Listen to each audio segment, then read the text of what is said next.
You're listening to Online Pet Health Podcasts with Dr. Megan Kelly.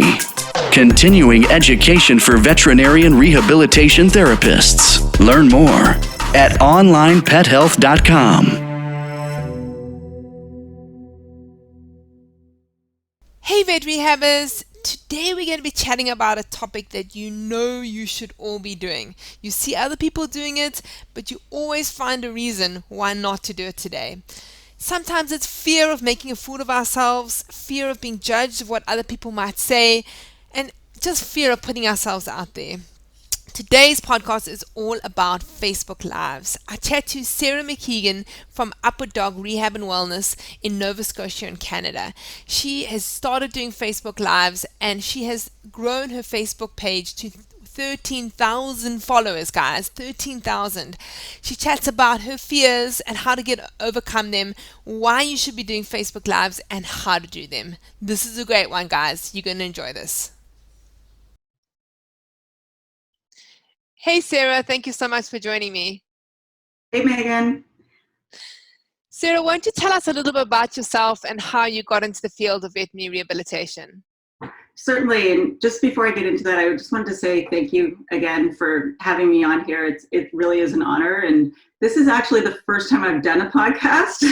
So, but I really want to thank you for having me on and to talk about this stuff. So, how I got into rehab a little bit, really quick. We talked about this before. Basically, I had a completely different life. I used to work in health promotion, a background in business and health promotion. And when one of my dogs, Sammy, hurt herself, she had torn a cruciate.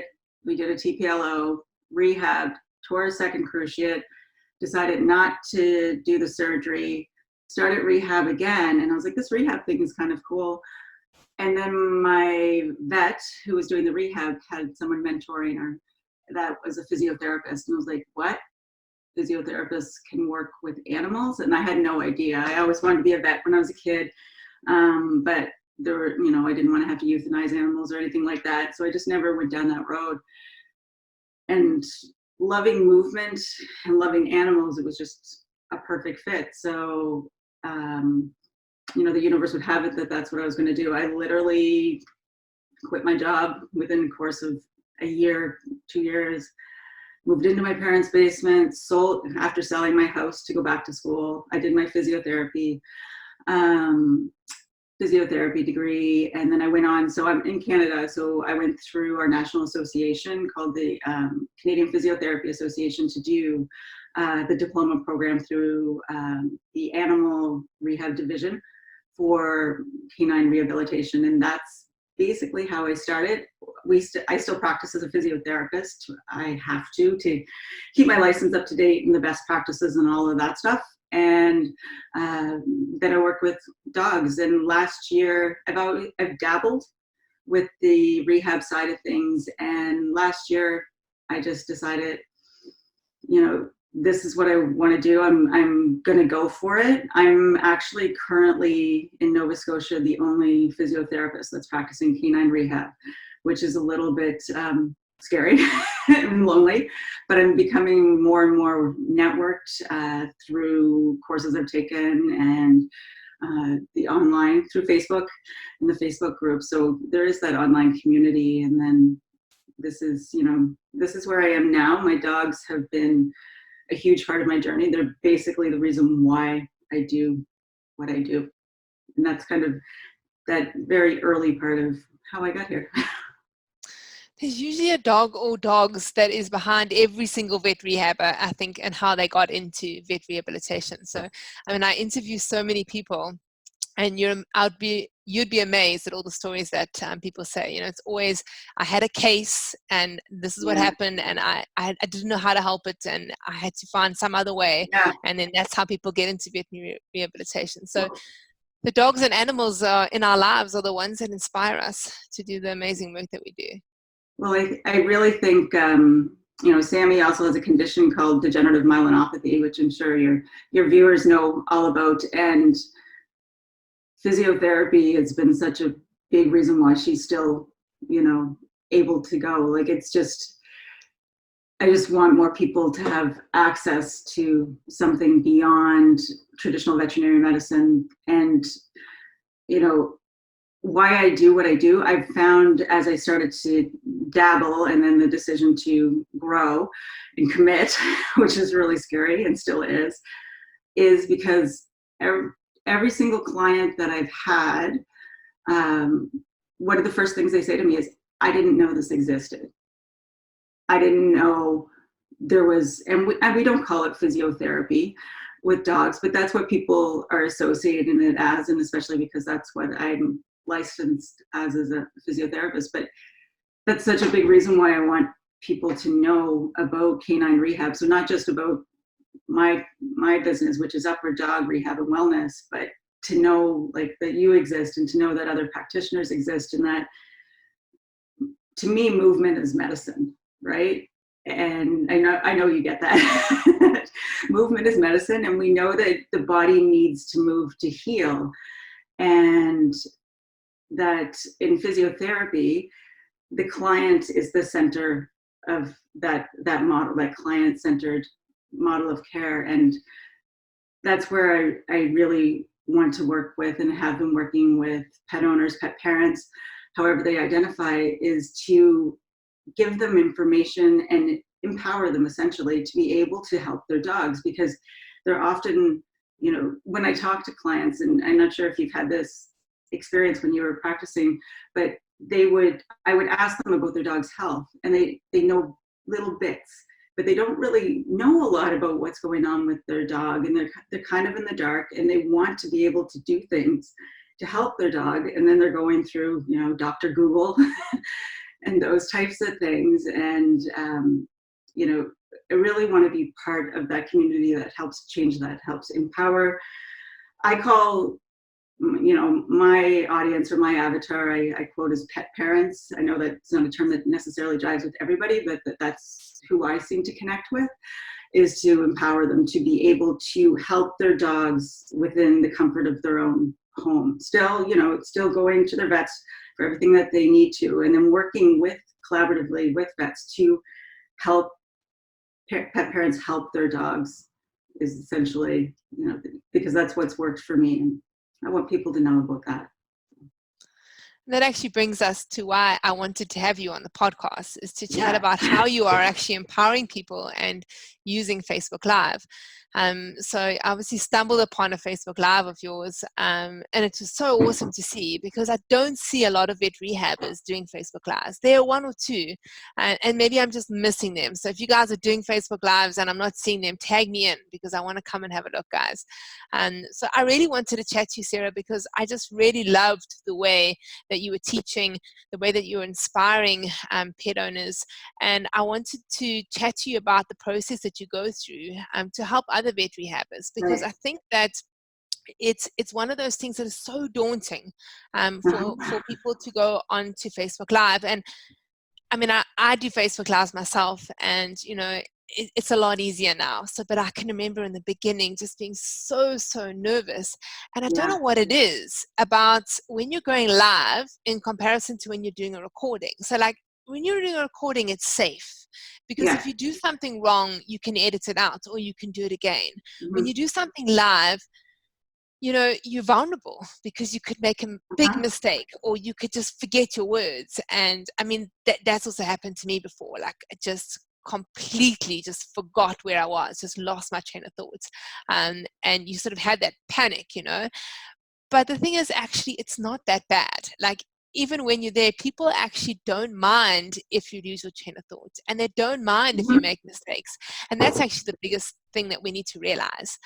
So how did you feel when you first started? So obviously you've been doing them now, and in the beginning you must have had very similar type of feelings. Oh yeah. I actually haven't been doing them a really, really long time. I've been working with through something called Canine Academy, which I think that you're familiar with Francisco, and always been encouraged because of my network and things like that I should be reaching out to people and doing this. And I am actually incredibly camera shy myself. And you're so much more aware of your own features. We're not used to looking at ourselves in a camera. Like I'm like, oh, I got that little bit of a crooked smile thing going on and stuff like that. So, and exactly the same thing. We create a expectation of ourselves that we have to perform at this level. And I use the word perform intentionally because we almost feel like when we're doing a live that we're on this stage and we have to be perfect.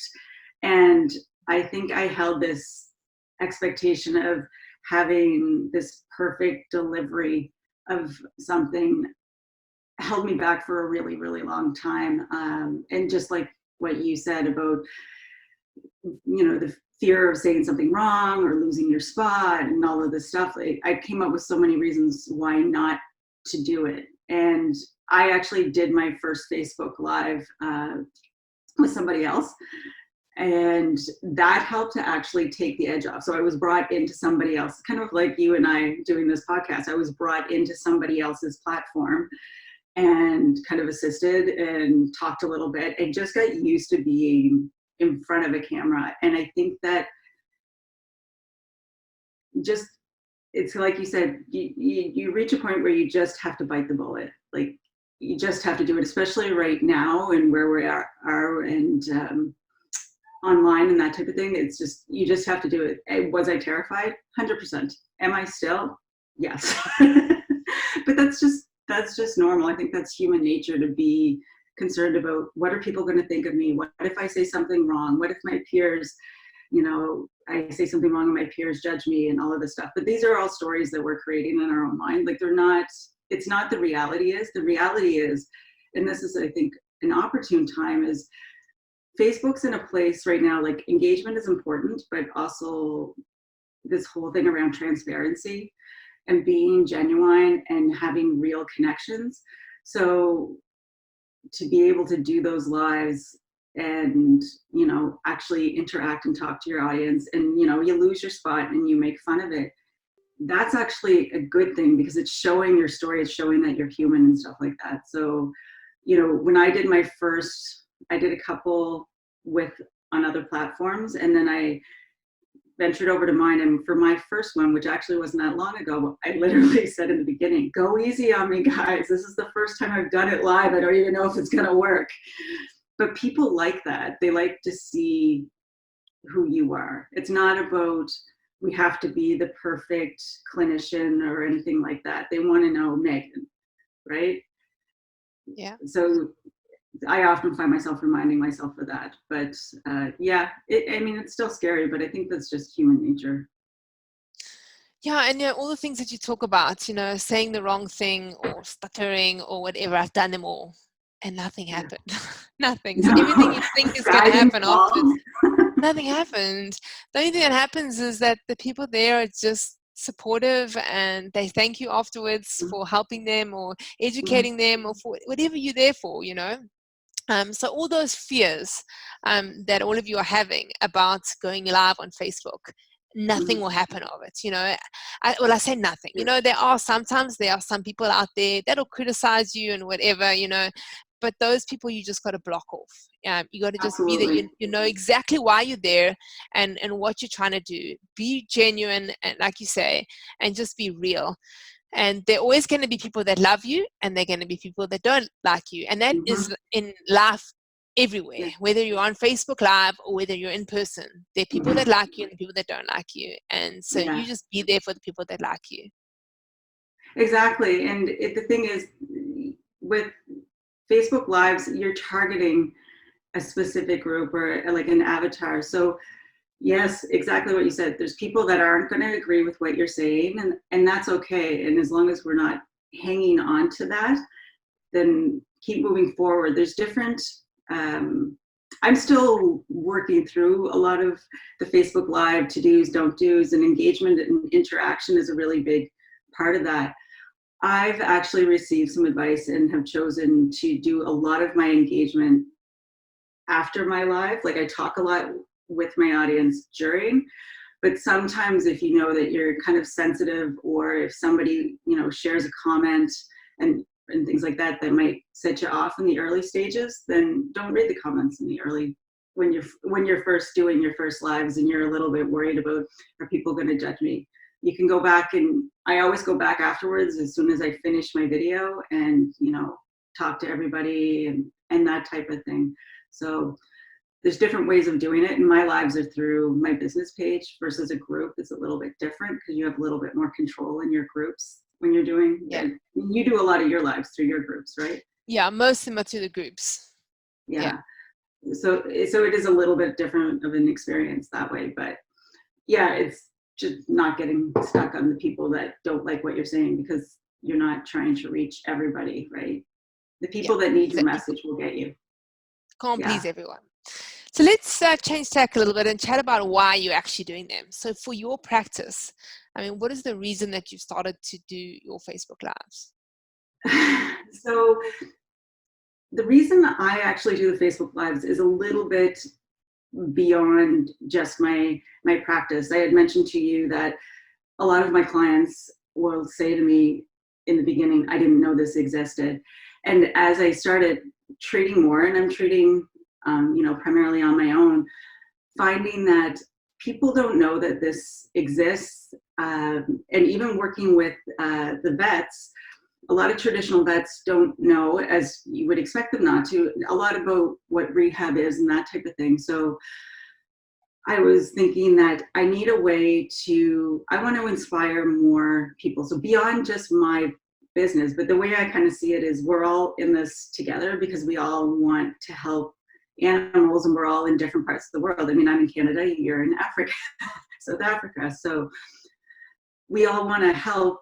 And I've had lives where I've ended up, people have contacted me afterwards, and I put them in touch with people in Tennessee and, like different parts around the world and that type of thing. So I started to do it because I wanted to reach more people just with the message that they have an option to do something beyond traditional veterinary medicine, which tends to be, at least in Canada, tends to be rest and medication, that there's this third option for a lot of conditions called rehabilitation, or we know it as physiotherapy, but just to get that message out to people. And as that awareness grows, my thoughts are that, it'll help other, vet rehabbers, other physiotherapists doing canine rehab. And then it will also help me either through online as well as a little bit in person. But to be honest, most of my reach, it's interesting because I found on my personal page, my reach is more local, and on my business page, my reach is more global. And I think that I've kind of set that up intentionally, and I can talk a little bit more about that when we talk about engagement and reach with the actual lives. But that's the gist of it. It's my original intent of doing the lives was to raise awareness, and I think that something that's really been hammered home with me is that when we do our Facebook Lives, they're not about us. They're about our avatar and what is important to them and what do they need. And the more, I believe that the more you give and just give and give, that will eventually, assist with your business growth, versus trying to sell through Facebook Lives. It's not about selling. It's about what does your avatar need? And then how can you give away as much information? And then people will start to engage with you and pull you in. So I'm not sure if I answered your question or if I went in it completely. No, it's great. And it's great points that you've actually made, because that is what it's about. It's not about selling. It's about educating. Yes. And, what you're talking about now is a problem that we have all over the world, that people and vets in certain countries are not aware of the services that we offer and how we can actually help. Mm-hmm. And so it actually is on all of us, really, to be educating. Yeah. Educating in many ways, whether it's on Facebook Live, whether it's lecturing to pet owners, lecturing to vets and other pet health professionals. Mm-hmm. And the Facebook Live, like you say, with one of your pages, has a massive international reach. So imagine if all of us were doing these. Yeah, imagine how many people would know about veterinary rehabilitation, because it's quite a new field still, and it's a growing field. And awareness is really something that we need. And I agree 100% with you. I mean, especially all the pet owners, if we can educate them and help them, that's really what we're trying to do, because by doing that, they're helping their pets, and they're telling other people about rehabilitation therapy, veterinary rehabilitation, and all we're going to be doing is helping more and more pets. So that's awesome. So at the moment, I mean, obviously you have lots of people from all over. Have you found that people have found out about you through your Facebook Lives? Have you found that it actually has helped your practice?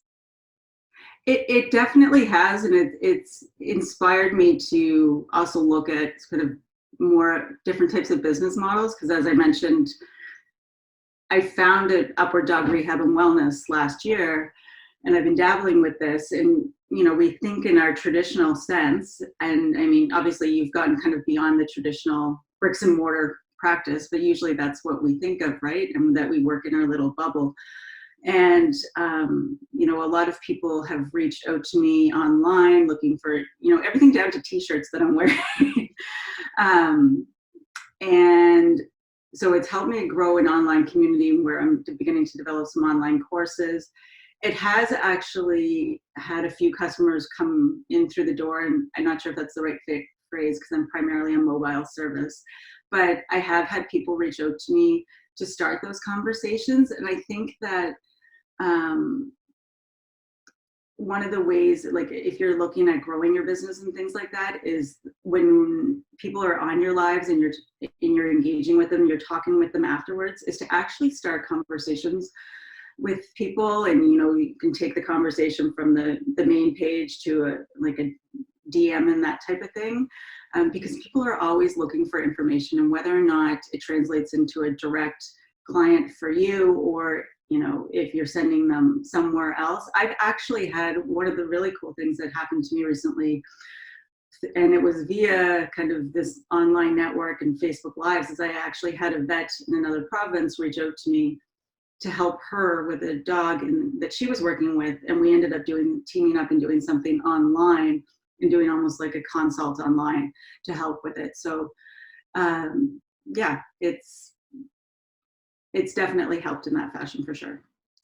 And the other thing, I also think it really just helps with confidence. So one of the things that the vet rehabbers really struggle with is going to vets and to talking to them about what we can do and how we can help their cases. And the more we talk about things and the more we teach, the better we become at explaining exactly how we can help and what we can do. And that confidence of going on Facebook Live is often the confidence that we need to be able to approach a vet or even just speak to our clients, because when it's something that we were never taught how to do, is actually communicate well. So as a vet, you tend to want to talk sort of in veterinary terms, and it took me a long time to be able to learn how to actually speak so that someone can understand, because if you keep going into veterinary terms, then they just look at you blankly and they just nod, and then they go outside and they say to reception, I didn't understand a word she said. And so doing these Facebook Lives really just helps with your confidence and your communication skills. So I really think it's a great thing for vet rehabbers to do. Let's chat a little bit about how you do it. Comment on that, Megan, a little bit? Pardon? Yeah, sure. Yeah, because you raised a really good point when you were talking about confidence, and also just how we are talking to our clients and that type of thing. And that has been one of my challenges, because I got into this field late, right? And so I'm thinking, well, how much do I really know? How much can I really give people? But what I think we need to remember as practitioners is that we have a very specialized skill set that pet owners don't. Like, the language that we use is very different from what they use, and what we think is very basic is extremely valuable to the pet parent. And something I've done with my lives is, and I know we'll probably talk about it, but I use a lot of visuals, but it's being able to communicate. They say a grade 3 reading level is where we should be. And that's not saying people are uneducated or anything. It's just saying that to keep things as simple as possible actually increases the value of it. Because again, it's not about you, it's about your avatar. So, I mean, for you, it's probably a little bit different because you're working a lot with clinicians, you know, other vets, other physiotherapists.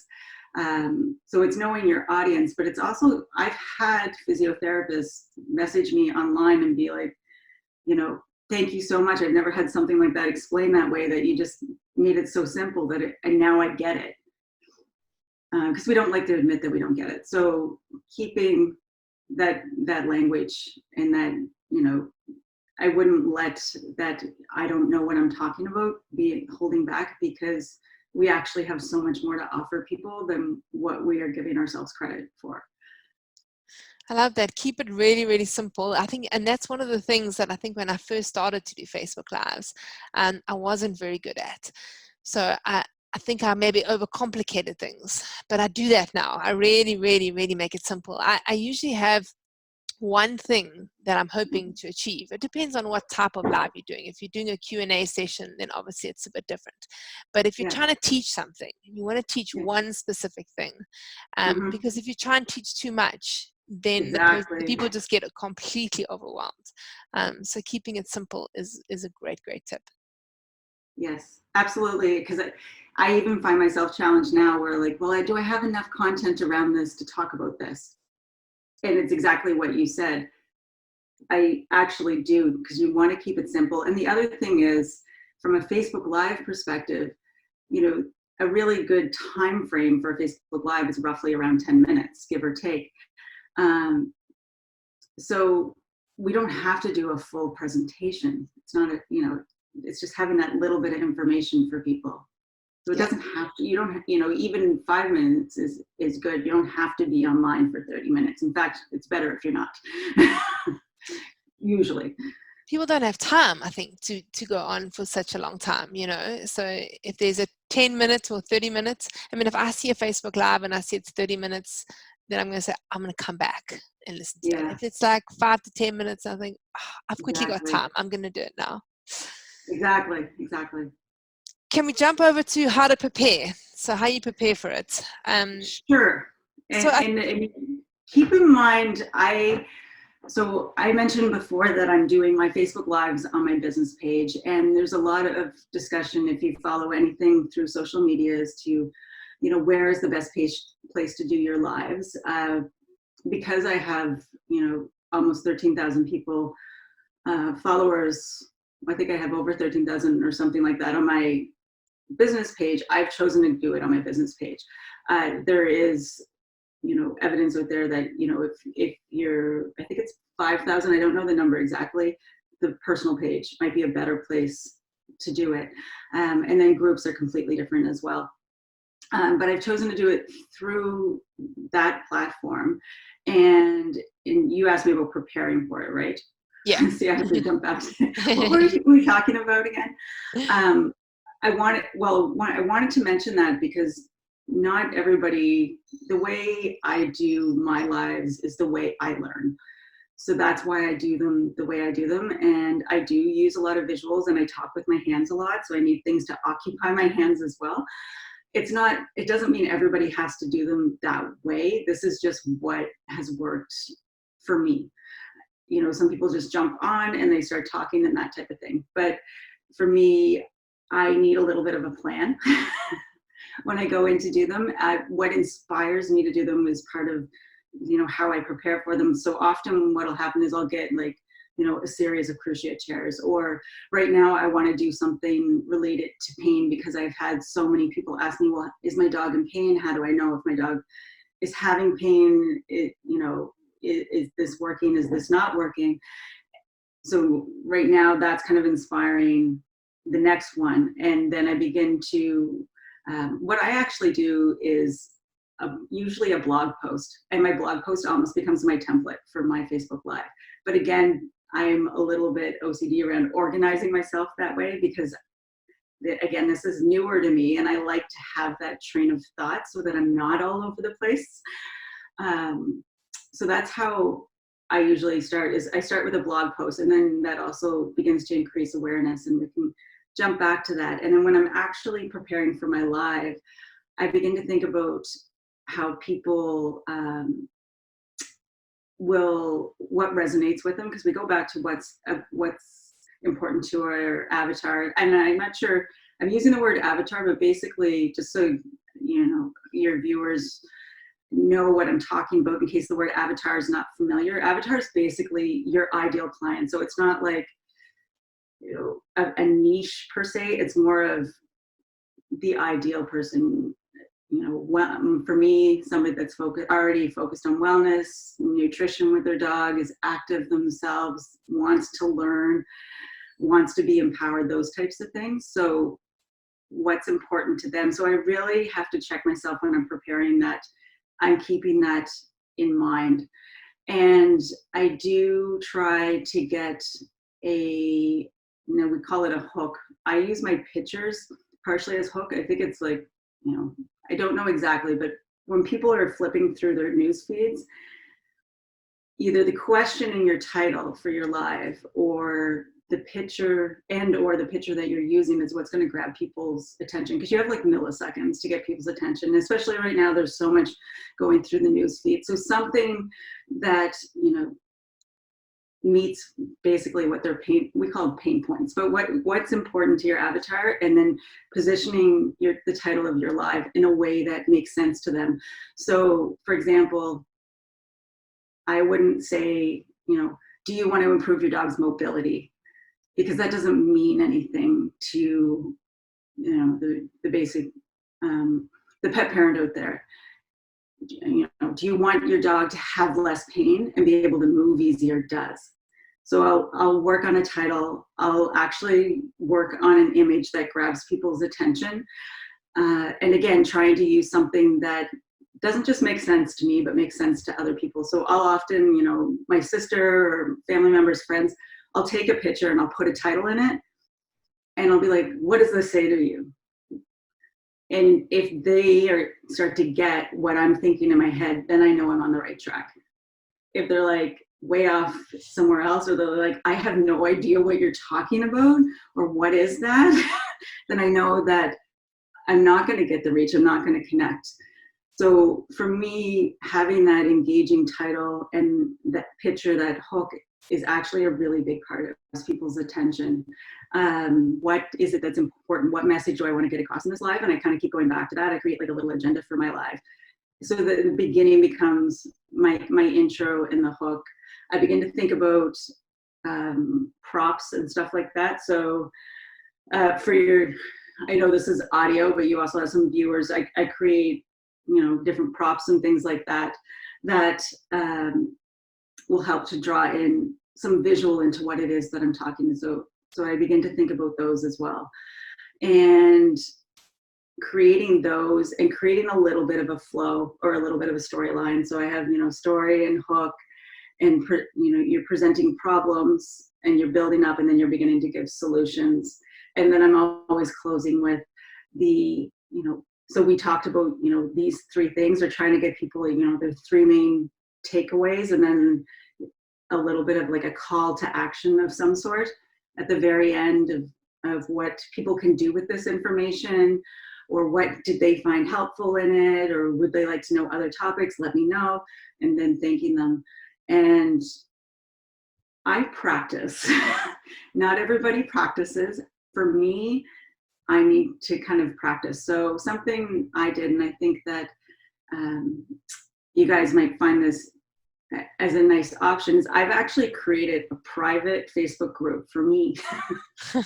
Okay. And I go in and I practice my lives in a private Facebook group, and I get used to turning the live feed on and playing with the lighting, and, you know, looking at myself and making sure things fit in that little window, and then turning it off, and just learning the steps. So it gives people a nice option to practice without being having somebody watching them. And not everybody has to do that. I mean, some people just jump on and they start talking in their car, right? But that's the way I like to do mine, because I like to have that a little bit of consistency, you know, having a similar background in most of my lives. that type of thing, because then people begin to recognize you as you begin to grow online and that type of thing. They begin to recognize your brand. There's things that they pick up on, and I think those things are important. You don't need a fancy background. This is actually behind me I don't want to touch it, I don't want to knock it over, I have behind me a whiteboard with black Bristol board on it, and I use magnets to hold the black Bristol board to the whiteboard. And then I put a couple pictures that are important to me on it. So having something in your background that's consistent but not too busy is helpful. So I prepare my background, I prepare my props, I do a little kind of what I want to talk about, problem, solution, conclusion, that type of thing.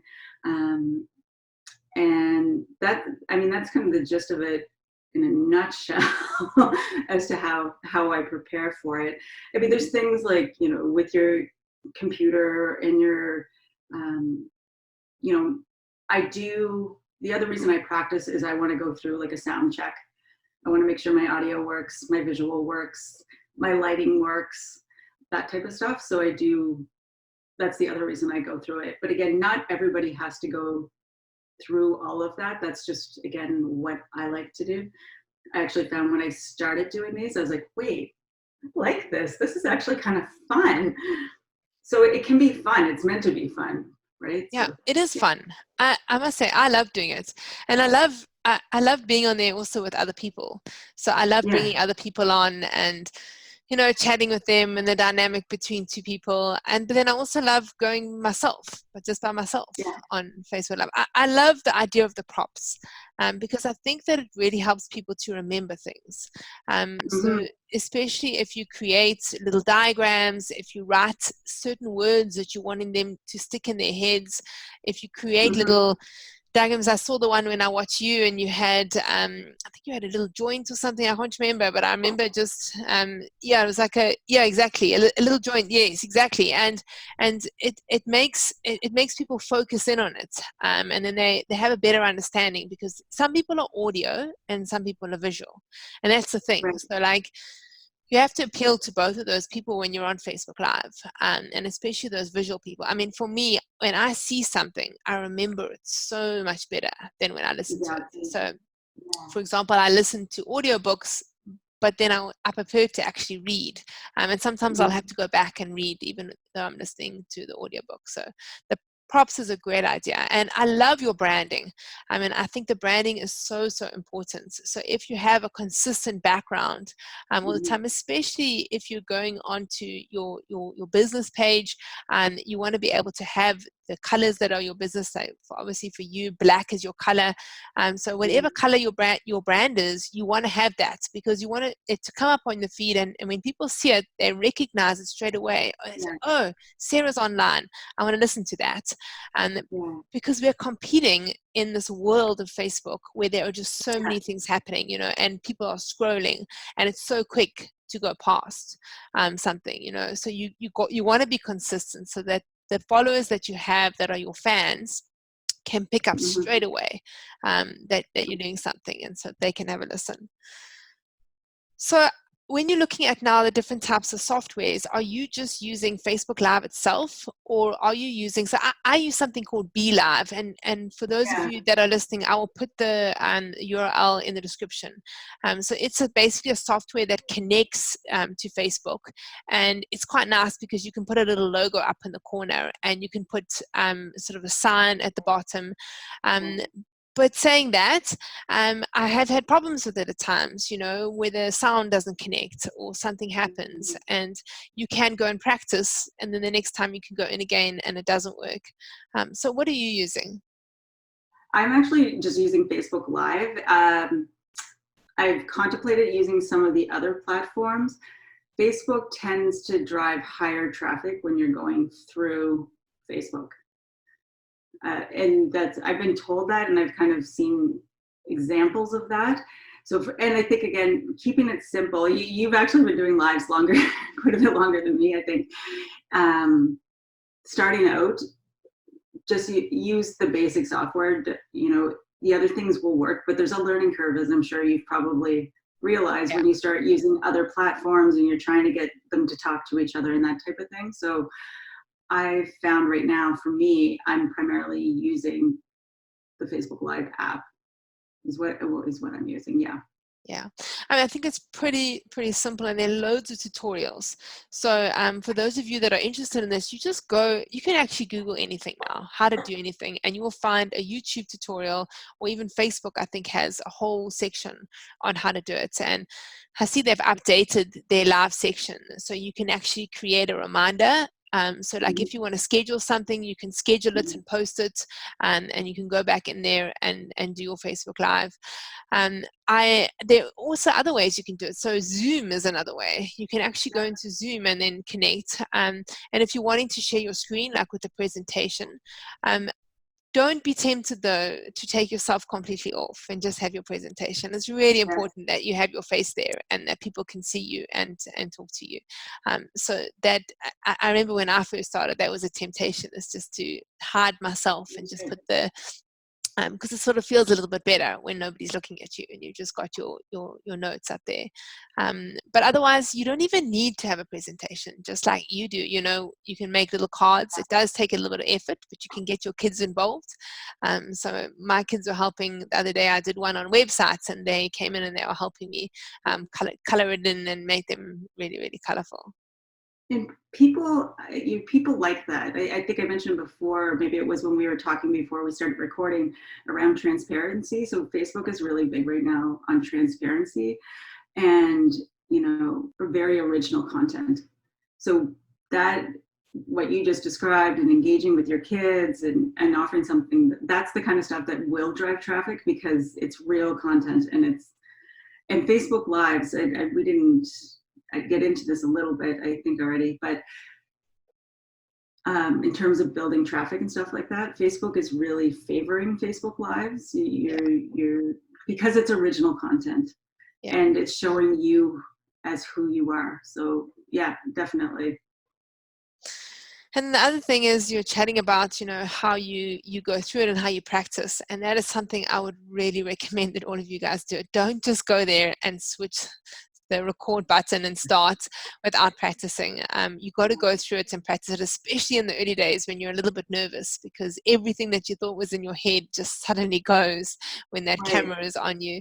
So it's important to go to practice and go through it. It's the same like if you do a lecture. If you lecture to other pet health professionals, you're going to practice your lecture. You're going to do the same exactly for, it depends on what type of live you're doing, obviously. But if you're doing a presentation where you are educating pet owners, then you want to make sure that you've practiced it and gone through everything. Because the worst is, and I've had this, is afterwards you're like, oh, I forgot that whole section. Like, did it actually make sense to everyone? Like, it did it, because like that was so important. I can't believe I forgot to say all of that. So yeah, and it's also okay to have notes and check on them. Like, you don't have to be looking at the screen and just going. If you have notes, you can just say, yeah, I'd say, I just want to check to see I've gone through everything. So sorry, do you want to say something about that? Yeah. No, I was just going to say the other thing about having props is you can have a little bit of notes, or you have a bit of it. Like, I organize right in front of me. I know you can't see it, but I have like lists. Like, I kind of have things organized, and I do that when I do my lives, and then it becomes part of the stage that I'm working on. So it's totally okay, and it gives you that option to be able to do that, for sure. All about being prepared, right?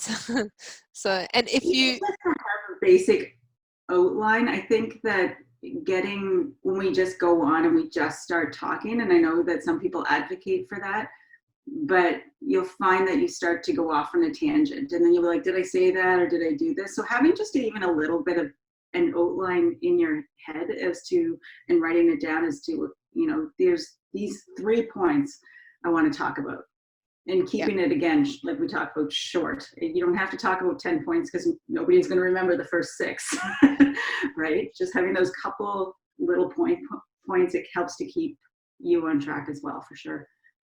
And then I like to practice, but again, as you do it more, I think that you don't, you might find that you don't need to practice as much, but it does give you a sense as well how to use, for me, the technical side is intimidating, because I'm like, there's just all these little things that, well, what happens when I hit live, and does my audio work? Can people hear me? What do I do when it ends? And that type of stuff. So practicing gives you an opportunity to run through that. Yeah, and you can obviously also look at the recording afterwards and see how did it start? Was there a lag period? What happened at the end?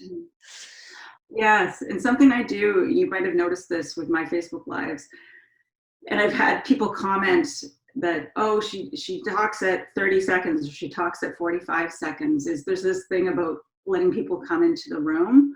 So when I'm, letting people know that I'm going to be doing a live and saying when it's going to be doing, when I first turn on the live, I don't start talking right away. I give a few seconds to allow a couple people to come into the room, to begin to drive some traffic, and then I start, which is why I've also decided to kind of set that up in the beginning that way, is just to let people come into the space. Yeah. And it also gives me a moment to breathe. That's probably one of the most uncomfortable parts of the live, is when you go on and you're looking at that little thing and there's no people on, and then you're like talking and you're thinking, well, like, should I start actually doing my talk now? Should I start educating when no one's actually here? Because then what are they going to get? They're going to miss a key point, remembering also that people can also obviously access that as a recording, and if they do come on later, it actually starts from the beginning when they come on. So you can either click it and you go to where you are, or you can actually make it go right from the beginning, and most people will start it from the beginning. So so that was one of the things for me. And then just thinking about the number of the people that are on there, I actually just now don't even look. I don't even look at it now. But in the beginning, I used to. And the worst is when you see there like 20 people on there, and then you're talking, and then you just see 19, 18, 16, and it starts going down. You think, what did I say? What did I do? Is this boring? Like, and you start to, panic, and that's the worst thing to do. You must just leave the numbers, just do it. And also always talk to the people that are actually going to be accessing the recording. So those of you that are going to be accessing this as a recording, you can actually talk to them as well as the live people. And I like to always try and see if I can say hello to people, but I try not to do too much in the beginning, because I find it frustrating when I go onto a Facebook Live looking at the recording and the person starts talking and doing their teaching, and then I don't mind if they say one or two, oh, yeah, whatever, and then suddenly they go on for like 2 minutes welcoming people and then having a break again, and then I get frustrated and then I'll leave. So I try in the beginning like to welcome people, and I'll say a little bit. If I'm having a little bit of a break, then I might say, oh, it's great to see so-and-so's online. If you guys have got any questions, please ask me, and then I go straight back into the training. So I don't know if you've got any other tips about when you are on your live. Two things. So when I do them, and especially for the very first one that I did on my own, I actually let a bunch of people I know be like, I'm going to be doing a Facebook Live. Do you think you can watch it? And that's okay to do. Like, I mean, it's how we're getting started, because you're absolutely right. You're sitting there, you're waiting, and you're watching that little eye in the corner with the numbers beside it. And when you're like, nobody's there. Is somebody going to, it's a fear that we all have. So, if people let, if you want to let people know when you first start doing lives that you're going to be doing a live, then having a couple friends or family members initially in the beginning, which just helps to have a couple people in the room to build your confidence. That way, I recommend doing that. I think that, it's a good way to start. And then that you do have a couple people in the room as you're going. And then, like you, I try not to look at the number again. So as you're talking, because people are going to watch and they're going to go, and you don't know why they're going. Like, they could be going because their kid has to go to the bathroom, or maybe the dog wants to go outside. Like, you don't know why people are coming and going. So it's not, that's not, I don't watch it there. And you had mentioned too about the recording. So your Facebook Live records, and then when you're done it, you're uploading it. I've been told that, and I believe it's true, that it's the post Facebook Live. So that's just as or more important than when we're doing. So get a couple of people in the room and begin and start talking, but it's what happens afterwards. So people engaging afterwards and sharing it on other pages and that type of thing. So you don't have to have, 20 or 30 people in the room. In fact, most people don't. You see, really people that do Facebook Lives all the time, and they don't have a lot of people in the room during the live, but later they have, a lot of questions and a lot of engagement and a lot of shares. So that's where it's at. So don't worry about having, whether you have 3 people in the room or you have 20 people in the room or 100. That doesn't matter. Let a couple people know, build your confidence in the beginning, and then go for it. Yeah. All your staff, if you've got staff, get them online to comment and be there. Exactly. Yeah. I'm a one-man show. Well, a little bit. I have a little bit of help here and there, but yeah, definitely. If you have a couple people that you can get to jump on, you get them to jump on and comment that they're on there. So when people start to do comments, and people will do that, you don't have to prompt people necessarily to do that. People will begin to comment that they're live, or hey Megan, that type of thing as you're going. I tend not to do a lot of engagement, similar to what you said, during the live, because my personal experience as well is, if I'm listening to somebody do their live and then they spend 2 or 3 minutes welcoming people to the group, for me, it does take away from it a little bit. But I think too, it depends again on who your audience is and where you're doing your live, because I think that interaction, if you're in a group, if you have a group, and I know you have a lot of groups, that bit of interaction is actually really, really important. As your lives grow, you might find it harder to stay on track. And that's why I've chosen just to go on and do a lot of my engagement after my live, is I want to try to stay on track and not pull away from it a lot. Yeah, and you can also ask lots of questions. Yes. So, what you actually want engagement, because the more the people reply, the more Facebook sees this as something interesting. So you can ask questions. So like, who of you has a dog with hip dysplasia? Type yes in the comments, let me know. And then obviously also those are ones then afterwards you can go on and engage further with. Yes, that's a really good point. So when we're doing our Facebook Lives and you're talking with your audience, it's kind of like what you and I are doing right now, is that you're talking with them. Now, you might not be responding to all the comments in real time, but you are interacting by asking those questions that are important and applicable to them. So definitely, and then that does get more comments and more shares and that type of thing. So asking people to comment on different things and showing them different things, it works. Yeah, so one of the things I wanted to chat about was, obviously the way that you do them is these educational ones, and you've got a background and you're sitting and you've prepared everything. But there's also another way to do Facebook Lives, and that's actually just at your clinic.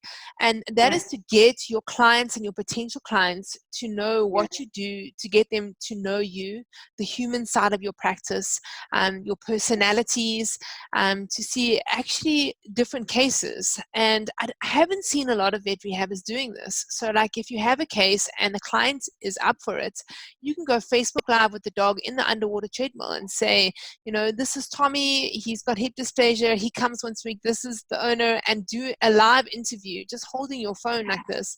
You guys can also do that, and that's also going to give you more traction on Facebook, because as Sarah was saying, Facebook likes Facebook Lives, also likes videos, but going live like that, it is also pops up, especially if somebody is following your page, they'll say, oh, so-and-so has just gone live, and you can get a notification about it. Yes. So you can also teach in those short, that could be a 2-minute clip, and somebody could see that and say, wow, my my dog is exactly the same. My dog's also a young dog, and this dog is doing so well. And you can chat to the owner about how it was before and chat about the transformation. So there are different ways to do it, and you don't have to do it sitting, educating, having a whole thing prepared. You Right. could just go off the bat and just do something.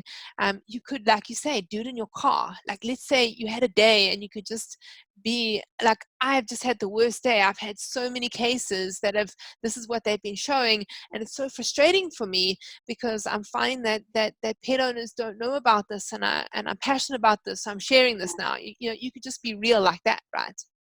Yes, and I think that it sticks a bit to your branding as well. And what I'm finding for me is I'm using my personal page more for what you just described, and that connection and letting people know that way. And then I've been working on tailoring my business page to more of this sort of global education type thing. So it's having, again, some of that consistency in what your delivery is, and what people begin to recognize for. Yeah. So on my business page, this is the background and that type of thing.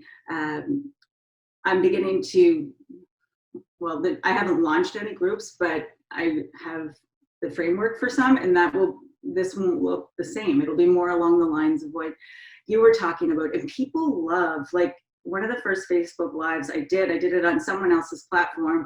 And I got down on the floor with a dog and showed them how to do a little bit of myofascial release and that type of thing. And I mean, people love dogs. That's why, they're on there. So they're going to connect to that. And it's real, and you're bringing your client into it. I think, Megan, that's a great suggestion for everyone, is to be able to, if you're struggling with, well, what do I talk about? You have a client that clients love to have their dog shown off on the online. I've always asked permission, but everybody's been like, yes, put my dog on. I would love that. So it's a really simple way of doing it. And you can even do like a little quick test run to make sure your Wi-Fi is connected and all of that stuff. And then I think that's a great way of doing it. Yeah, great suggestion. So I know this is a little bit confusing because I know we're talking about Facebook, but I was just thinking about those people that are really nervous about going on Facebook Live. Instagram, this is why I'm saying it's a bit confusing, because now I'm swapping to Instagram, but Instagram stories are a great way in which to start actually putting yourself out there, because it's only there for 24 hours and then it's gone. So your stories don't last forever, because that's one of the things. And also remember, guys, if you do ever put a Facebook Live out and you're not happy with it, or you don't want to leave it there, you can always delete it afterwards. Yes, absolutely. Although, again, people like to keep it real. So we judge ourselves way more than actually most of our audience would. Yeah, so, we do. Don't be hard on yourself. Don't be, exactly. I still get nervous, and then I get held back by thinking I need to plan stuff and stuff like that. But the big thing is you just got to get in there and start doing them.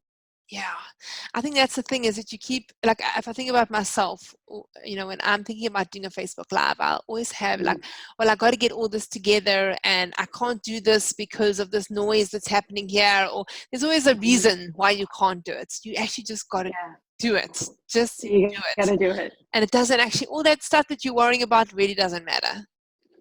And I find that you begin to, if you have some fun with it, you almost forget that you're on camera in that sense. Yeah.